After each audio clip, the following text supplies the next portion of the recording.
திருமகலட்சுமி, மீண்டும் மீண்டும் கூட்டணிக்கு திமுகவுக்கு கட்சிகள் தேவைப்படுகிறதா? இந்த எலெக்ஷன் வந்து அரித்மெட்டிக்ஸ் அதுல இந்த எலெக்ஷன்ல ரொம்ப முக்கியம் ரெண்டு அலையன்ஸ்க்குமே. ஏன்னா விஜய் வந்து ஒரு ஃபேக்டரா இருக்கும்போது விஜய் மேல ஒரு பெரிய அவருக்குன்னு ஒரு பெரிய பிம்பம் இருப்பதா, இல்லை வந்து அவரால் வெற்றி பெற்ற முடியும் அப்படின்னு சொல்லி 40%, 30% இந்த சர்வே எடுத்தோம் அப்படின்னு இந்த டேட்டா அனலிஸ்டும் ஸ்ட்ராட்டஜிஸ்டும் எல்லாம் சொல்லிக்கிட்டு இருக்கக்கூடிய கட்டத்தில் ரெண்டு கூட்டணிகளும் ஒரு மிகப்பெரிய கூட்டணியை அமைக்கணும், இல்லை பர்செப்ஷனில் பெரிய ஒரு பிம்பத்தை அல்லது ஒரு நம்பிக்கையை மக்கள் மத்தியில் உருவாக்கணும் அப்படிங்கிறது தான் இந்த தேர்தலில் அரித்மெட்டிக் ரொம்ப முக்கியம்னு சொல்கிறதுக்கான காரணம். அப்போ அந்த அரித்மெட்டிக்ஸ்க்கு டிஎம்டிகே பெரிய அளவில் கான்ட்ரிபியூட் பண்ண போகிறாங்க. அவங்களுக்கு வந்து களத்தில் ஸ்ட்ரென்த் இருக்கா இல்லையா அப்படின்னாலும் இன்னைக்கு அவங்க தரப்புல இருந்து இருக்கக்கூடிய தகவல் என்னன்னா, பூத் லெவலில் கிட்டத்தட்ட அவங்களுக்கு 36,000 பிஎல்ஏஸ் அவங்களுக்கு இருக்கிறதாக தான் அவங்க கணக்கு சொல்கிறாங்க. அது நம்பர்ஸ் அதே எண்ணிக்கை தானா குறைவா இல்லை அதிகமான்றது நமக்கு அவங்க கொடுக்கறத வச்சு தான் புரிஞ்சுக்க முடியுது. நேரடியாக நமக்கு களத்தில் அது தெரியல. ஆனால் கடந்த தேர்தலில் 2021 தேர்தலில் நீங்கள் வந்து கணக்கில் எடுத்துக்கிட்டிங்கன்னா அமமுகவோடு கூட்டணியில் இருந்தது தேமுதிக. அந்த கூட்டணியில் தேமுதிகவும் அமமுகவும் சேர்ந்து கிட்டத்தட்ட 12 லட்சம் வாக்குகள் வாங்கியிருந்தாங்க. அமமுகவினுடைய வாக்குகள் அப்போ வந்து ஒரு 9 10 லட்சம் வாக்குகள், தேமுதிகவினுடைய வாக்குகள் ஏறத்தாழ 2.5 லட்சம் வாக்குகள். அதே போல தனித்து போட்டியிட்ட கமல்ஹாசனுடைய மக்கள் நீதி மையம் 12 லட்சம் வாக்குகள் மொத்தம். அப்போ இந்த நம்பர்ஸ் எல்லாமே ஏடிஎம்கேவோட ப்ராஸ்பெக்ட்ஸ் சில இடங்கள்லையும், சவுத்தில் ஏடிஎம்கேவோட ப்ராஸ்பெக்ட்ஸையும், வெஸ்ட்டில் நார்த்லேயும் சில இடங்களில் திமுகவினுடைய ப்ராஸ்பெக்ட்ஸையும் ஸ்பாயில் பண்ணுச்சு. இப்போ இந்த எண்ணிக்கைகளை நீங்கள் இந்த முறை கூட்டுனீங்க அப்படின்னா திமுகவுக்கு பெரிய பலமாக இருக்கும். இன்னொன்று வந்து இந்த கூட்டணிக்குள்ளே ஏற்கனவே ரொம்ப க்ரௌடடாக தானே இருக்குது. இப்போ தேமுதிக வரதுனால மற்றவர்களுடைய எண்ணிக்கை குறையாதா அப்படின்னு ரொம்ப ஓவர்ஃப்ளோ மாதிரி தெரியுது. இல்லை, காங்கிரஸ்க்கு வந்து இது ஒரு மெசேஜ். நீங்கள் இந்த கூட்டணிக்குள்ளே நாங்கள் எல்லாருமே இணக்கமாக தான் இருக்கிறோம், இது வெற்றி கூட்டணி, நீங்கள் இங்கே வந்தால் உங்களுக்கு இங்கே வெற்றி வாய்ப்புகள் இருக்கிறது.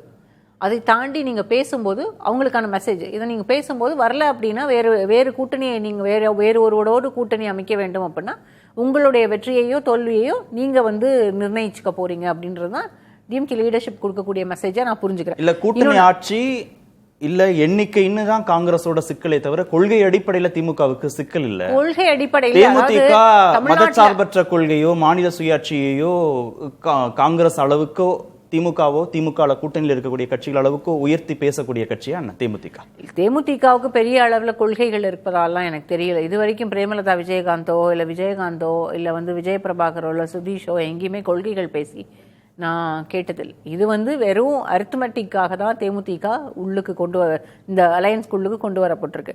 இப்போ வந்து நம்ம நம்பர்ஸை பத்தி பேசணும் அப்படின்னா எனக்கு தெரிஞ்சு காங்கிரஸ் இதுவரைக்கும் கூட்டணியிலிருந்து வெளியேறியதாக சொல்லவே இல்லை. திமுகவும் காங்கிரஸ் எங்கள் கூட்டணியிலிருந்து வெளியேறிவிட்டது, இல்லை வந்து காங்கிரஸ் வரலன்னா பரவாயில்லன்ற ஒரு முடிவு அவங்க எடுத்திருக்காங்க. ஆனால் வெளிப்படையாக அதை எங்கேயுமே பதிவு செய்யலை. அப்படிப்பட்ட செய்திகள் வந்திருக்குமே தவிர அது வந்து அஃபிஷியல் மெசேஜ் இது வரைக்கும் ரெண்டு தரப்புல இருந்தும் வரல. அப்போ இப்போ வரைக்கும் காங்கிரஸ் திமுக கூட்டணியில தான் நீடிக்கிறது. இப்போ எனக்கு தெரிஞ்சு இந்த முறை வந்து திமுக போட்டியிடக்கூடிய தொகுதிகள், கடந்த முறை கிட்டத்தட்ட 187 தொகுதிகளில் போட்டியிட்டாங்க. இந்த முறை அந்த எண்ணிக்கைகள் அட்லீஸ்ட் ஒரு டசன் நம்பர்ஸ் வந்து குறையலாம். உதயசூரியன் சின்னத்தில் போட்டியிட்டவர்கள் நிறைய பேர் கடந்த முறை நேரடியாக திமுகவில் இருக்கக்கூடியவர்கள் அல்லாமல் உதயசூரியன் சின்னத்தில் போட்டியிட்டவர்கள், அதுபோல அந்த சின்னத்தில் போட்டியிட்டவர்கள் இல்லாமல் அந்த வேறு சின்னங்களுக்கு இந்த முறை வாய்ப்பு கொடுப்பதற்கு திமுக தலைமை முடிவெடுத்திருப்பதாக தான் நான் நினைக்கிறேன். இந்த முறை விசிகாவுக்கும் சரி, 2 இடதுசாரி கட்சிகளுக்கும் சரி, கூட்டணியில் இருக்கக்கூடிய மற்ற கட்சிகளுக்கும் சரி, அவர்களுடைய எண்ணிக்கை அதிகரிக்கப்பட போகிறது. அதை தாண்டி மக்கள் நீதி மையத்துக்கும் ஒரு கணிசமான நம்பர்ஸை வந்து கொடுக்க தான் போறாங்க. அப்போ தேமுதிகவுக்கும் கொடுத்தாச்சு, கூட்டணி கட்சிகளுக்கும் உயர்த்தியாச்சுன்னா காங்கிரஸுக்கு அதே எண்ணிக்கை காங்கிரஸுக்கு அதே எண்ணிக்கையில் இல்லை, காங்கிரஸுக்கும் உயர்த்தப்படும் அப்படின்னு தான் 25 கடந்த முறை கொடுத்தது. இந்த முறை 2 அல்லது 3 தொகுதிகள் கூடுதலாக இருக்கும் அப்படிங்கிறது தான் எனக்கு இருக்கக்கூடிய தகவல். அப்போ டிஎம்கேவை பொறுத்த வரைக்கும் ஒரு இன்க்ளூசிவ் அலையன்ஸா ஸ்டாலின் வந்து ஒரு எல்லாரையும் அரவணைச்சு போகக்கூடிய ஒரு லீடர் அப்படின்ற ஒரு இமேஜை வந்து இந்த இடத்துல கட்டமைக்கிறாங்க. இது வந்தது சுமை கிடையாது திமுகவுக்கு. திமுகவுக்கு அது சுமையாக இருந்தாலும் அதை வந்து களத்தில் அவங்க அதை பிரதிபலிக்காம பாத்துக்குவாங்கன்னு தான் நான் நினைக்கிறேன். கடந்த முறையுமே அவங்களுக்கு 2019 எப்படி முடிவெடுத்தாங்களோ அதே தான் 2024 முடிவெடுக்கிறாங்க. 2021 அவங்களுக்கு கூட்டணி கணக்குகள் பெரிய அளவுல கடந்த 3-4 தேர்தல்களாக அவங்களுக்கு பலனளித்திருக்கிறது. அப்ப இந்த முறையும் அந்த கூட்டணி கணக்கு பலனளிக்கும் என்பது திமுகவினுடைய நம்பிக்கை. அந்த நம்பிக்கை அவங்களுக்கு ஓரளவுக்கு கை கொடுக்கும் கூட இந்த தேர்தல்ல. இந்த தேர்தல் வந்து நம்ம எல்லாருமே ஏற்கனவே பேசுற மாதிரி 4 முனை போட்டி. இந்த 4 முனை போட்டின்ற போது விஜய் வந்து யாருடைய வாக்குகளை எடுக்க போகிறாருன்னு நமக்கு இது வரைக்கும் தெரியாது. இன்னைக்கு வந்து விஜய்க்கு 40 இருக்கு, 30 இருக்கு, இன்னும் சொல்ல போனா நிறைய இடங்கள் அவருக்கு 200 வரைக்கும் இருக்குன்னு கூட சொல்றாங்க. அப்படி வந்து களத்துல வெளியில வந்து பேசின பிறகு தேர்தல் நெருக்கத்துல தான் அது எல்லாமே தெரியும். இந்த நேரம் இப்ப இருக்கக்கூடிய சூழல்ல பார்த்தோம் அப்படின்னா அதிமுகவும் திமுகவுக்கும் இடையே தான் போட்டி இருக்கிற போகிறது. ஆனா திமுக ஒரு வலுவான அணியாக ஒரு தோற்றத்தை உருவாக்கி இருக்கிறது.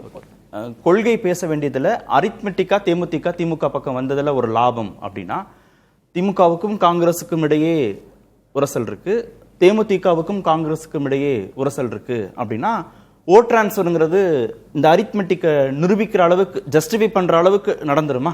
அரித்மெட்டிக் தான் முக்கியம்னா இல்ல. இதுல நம்ம ஊடகத்துல ரிலிஜியஸ் கான்ட்ராடிக்ஷனை மட்டுமே பேசிட்டு இருக்கிறோம். அதான் பேச முடியும்.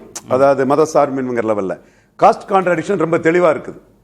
ரிலிஜியஸ் கான்ட்ராடிக்ஷன்ல முஸ்லீம் லீக்கை சேர்ந்த 3 வேட்பாளர்களும் சட்டமன்றத்துக்குள்ள தோல்வி அடைஞ்சாங்க. திமுக அணி 3-2 2/3 இடங்களை வெற்றி பெற்று, விடுதலை சிறுத்தைகள் காங்கிரஸ் 2/3 கொஞ்சம் காங்கிரஸ் அபோவ தான் இருக்குது. எல்லாம் வெற்றி பெற்ற சூழ்நிலையில் 3 முஸ்லீம் லீக் வேட்பாளர்களும் ரிலிஜியஸ் கான்ட்ராடிக்ஷன்ல தோல்வி அடைஞ்சாங்க.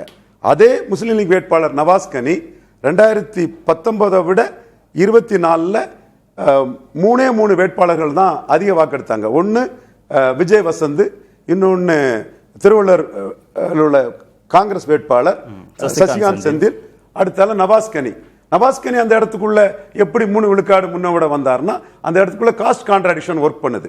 காஸ்ட் கான்ட்ராடிக்ஷனை நீங்க அதை பெருசுபடுத்தி பன்னீர்செல்வத்தை தோக்கடிக்கிறதுக்காக அனிதா ராதாகிருஷ்ணனை தூத்துக்குடி பொறுப்பாளர் இங்க கொண்டு வந்து பாரத விலாஸ் படத்தை பற்றி பேசி நவாஸ்கனிக்காக அவங்க பண்ணும்போது அரசியல் களத்துக்குள்ள ஒரு காஸ்ட் கான்ட்ராடிக்ஷன் பெரிய அளவுல இருக்குது. அது சாதிய கணக்கு அடிப்படையில தான் தேமுதிக திமுகவுக்கு உதவி செய்ய போகுது. அது ஜெயலலிதா அம்மையார்ங்கிற ஒரு காஸ்ட் நியூட்ரல் லீடர் மறைஞ்ச பிறகு இன்னைக்கு நம்மகிட்ட இருக்கக்கூடிய ஒரே காஸ்ட் நியூட்ரல் லீடராட்டு இசைவேளாளர் வகுப்பை சேர்ந்த மு.க. ஸ்டாலின் தான் இருக்கிறாரு. பிராமணர் வகுப்பை சேர்ந்தவர் இறந்த பிறகு இங்க வந்து இபிஎஸ் ஓபிஎஸ் 2 பேருக்குமே காஸ்ட் கான்ட்ராடிக்ஷன் இருக்குது. அந்த காஸ்ட் கான்ட்ராடிக்ஷனை நமக்கு எப்படி சிறப்பா பயன்படுத்துங்கிற அடிப்படையில தான் தேமுதிக இங்க சேர்க்கப்பட்டிருக்காங்க.